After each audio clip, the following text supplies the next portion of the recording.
a recurrent thing, or it's going in circle. The first person that abused me was a teenager, and it was an everyday thing. It was the maid in my house. And the second person is a full-grown man.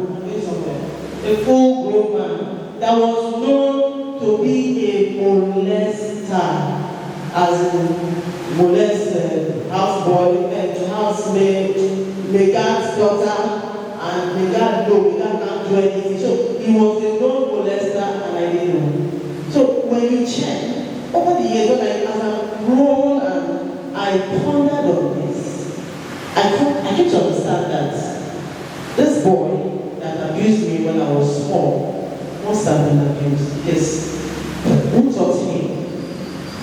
Who taught him? So what I'm trying to say is that I talked about in my book, I wrote extensively about sexual predators. Most of these sexual predators, the abusers, most of them, a larger percentage of them, must have been abused. And you are triggering something that is not supposed to have been triggered. A human sexuality, a child that is just growing up, at a certain age, the child said they will not start acting.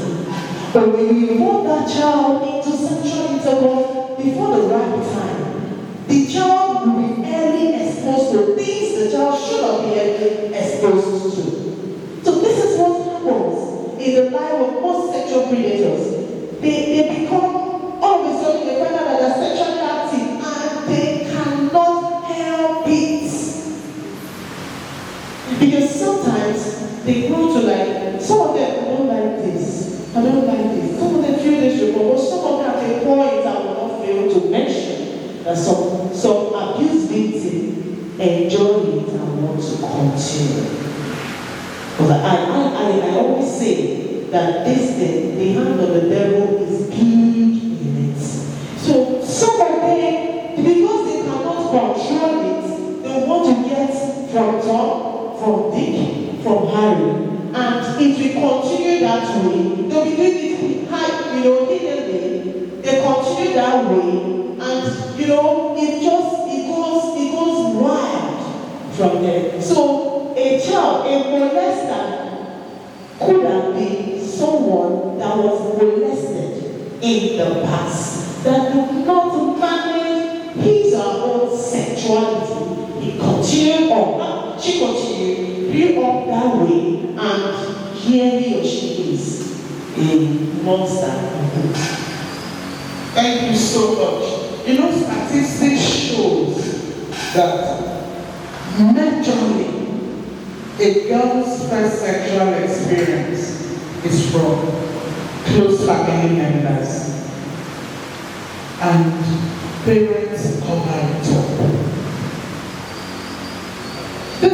I don't know why we have this culture of silence.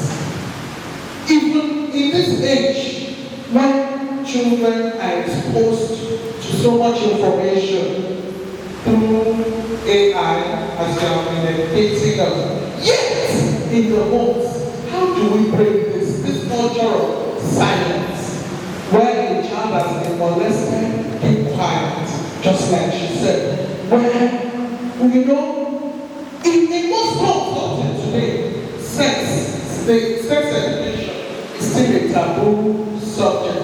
My provincial will say, call those things by name. Stop using pet names by your Totoro or your call them. Why do we shy away from saying things the way they are? Is there any benefit to that? Thank you, ma'am. Two things I want to put specifically to that. One is the cultural influence, and then second is ignorance. Why parents shy away from dealing with these matters when we have abuse in the home. First in Africa, and perhaps in most of our communities, we think or the society has made us believe that a sexually abused person, has a stigma. And so you see parents ignorantly trying to say, I'm protecting my girl child.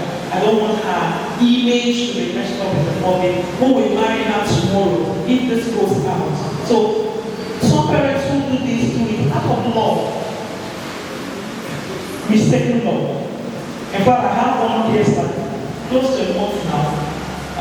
Two young girls went into kind of lesbianism in school, and then the parents got to know the victim's parent was very, very upset. The man couldn't help it. He's a great Christian. And then when he spoke to me, he says, the worst part is that I can't speak out for the sake I know